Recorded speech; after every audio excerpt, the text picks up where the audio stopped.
Hi అండి, అందరికీ నమస్తే. ఇప్పుడు ఏంటంటే ఒక మంచి కర్రీ అనేది చూపిస్తాను. కర్రీ అంటే పులుసు అనమాట. ఈ వంకాయలు అనేవి తెలుసు కదా, పచ్చ వంకాయలు, దీన్నే మెట్ట వంకాయలు అని కూడా అంటారు. ఇది ఎక్కువగా పల్లెటూరులో ఎక్కువగా చూస్తాం. సో ఇవి దొరికినప్పుడు అయితే తెచ్చుకోండి. వీటితో అయితే పులుసు చేసుకుంటే చాలా బాగుంటుంది. టేస్ట్ అయితే అచ్చం అయితే చేపల పులుసులాగా అనిపిస్తుంది. మనం పచ్చి చేపల పులుసు ఎలా చేస్తామో అలా అనిపిస్తుంది అనమాట. ఫస్ట్ ఏంటంటే ఈ వంకాయల్ని మనం ఇలా కట్ చేసుకొని తొడుములు తీయకుండా ఇలా కట్ చేసుకోండి, బాగుంటుంది. లేత వంకాయలు అయితే మంచిగా కుక్ అయ్యి అసలు నోట్లో పెట్టగానే కరిగిపోతాయి అన్నమాట. సో అది అక్కడ ఏంటంటే వాటర్ అనేది ఉప్పు నీళ్ళు గల్లుప్పు వేసుకొని కొంచెం ఆ నీళ్ళల్లో అనేది వేసుకోవాలి ముందు వంకాయలు అలా కట్ చేసుకొని. నెక్స్ట్ ఇక్కడ ఏంటంటే స్టవ్ వెలిగించుకొని ఇలాంటి తపాలు అయితే బెస్ట్ అనమాట. పులుసులకి ఏదైనా సరే కొంచెం లోతుగా ఉన్నవైతే బాగుంటుంది. ఇంకా దీనిలో పోపు దినుసులు అనేవి ఆప్షనల్, వేసుకున్నా పర్లేదు లేకపోయినా పర్వాలేదు. పులుసుల్లో ఎక్కువగా పోపు అనేది వేయవసరం లేదు. సో ఇక్కడ కొంచెం లైట్గా వేసాను. లాస్ట్ ఏంటంటే కొంచెం ఒక 2-3 మెంతులు లాంటివి వేసాను అనమాట.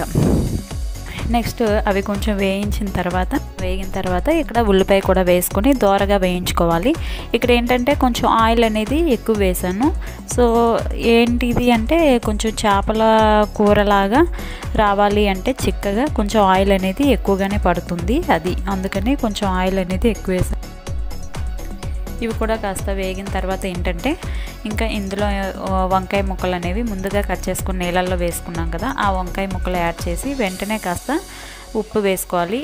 నేను ఇక్కడ వచ్చేసరికి గల్లుప్పు అనేది వేసాను అనమాట. పులుసు కూరలో కదా, సో పులుసుల్లోకి నేను సాల్ట్ యూజ్ చేయను, గల్లుప్పు అనేది వేసుకుంటాను. హెల్త్కి కూడా మంచిది కదా. సో అది నెక్స్ట్ ఇంకా కొంచెం పసుపు వేసుకొని ఒకసారి మగ్గించుకోవాలి మూత పెట్టుకొని.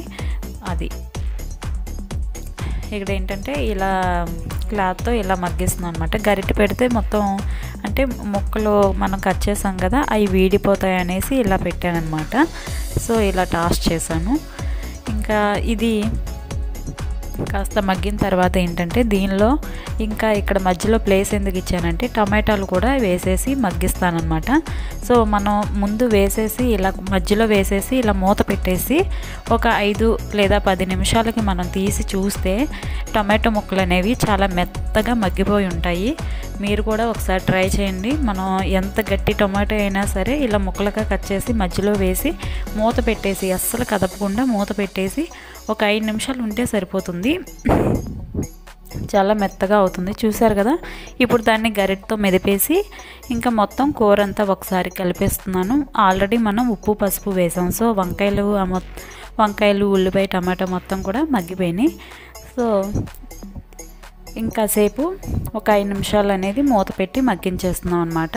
చూసారా, ఇలా ఆయిల్ అనేది పైకి తేలుతున్నప్పుడు దీనిలో మనం కారం అనేది యాడ్ చేసుకోండి టేస్ట్కి సరిపడా. అంటే కొంచెం ఎక్కువ తినే వాళ్ళు ఎక్కువ, తక్కువ అయితే తక్కువ అలా వేసుకొని ఇంకా దీనిలో ముందుగానే చింతపండు అనేది నానబెట్టుకోండి. మీ వంకాయలను బట్టి నానబెట్టుకోండి. ఇక్కడ నేను వేసేదానికి ఏంటంటే ఒక చిన్న నిమ్మకాయ సైజ్ అంతా చింతపండు అయితే నానబెట్టుకొని ఆ జ్యూస్ అనేది ఇందులో పిండుతున్నాను. ఇలా పిండిన తర్వాత మెయిన్ ఇక్కడ కొంచెం వాటర్ వేసుకొని అది మనకి ఎంత చిక్కగా కావాలి అన్నది ఇక్కడ మనం మరిగించుకోవడంలోనే ఉంటుందన్నమాట. సో దీని టేస్ట్ అంతా కూడా ఈ పులుసు మరుగుతుండగా స్మెల్ ఎంత బాగుంటుందో టేస్ట్ కూడా అంతే బాగుంటుంది. సో ఇంతవరకు ఎవరైనా ట్రై చేయకపోతే ఒకసారి ట్రై చేయండి. ఈ పులుసు అయితే చాలా బాగుంటుంది, చేపల పులుసులాగే ఉంటుంది. కానీ ఇది వంకాయ పులుసు. చూసారు కదా, చూడటానికే బాగుంది కదా. ఇదండి. ఇలా లాస్ట్ అయిపోయినాక కొంచెం కొత్తిమీర అనేది కడిగేసుకొని ఇక్కడ వేసుకుంటే ఇంకా ఫ్లేవర్ కూడా బాగుంటుంది. ఇది ఈ రెసిపీ. ఇది మీకు నచ్చినట్టయితే లైక్ చేయండి, మన ఛానల్ని సబ్స్క్రైబ్ చేయండి.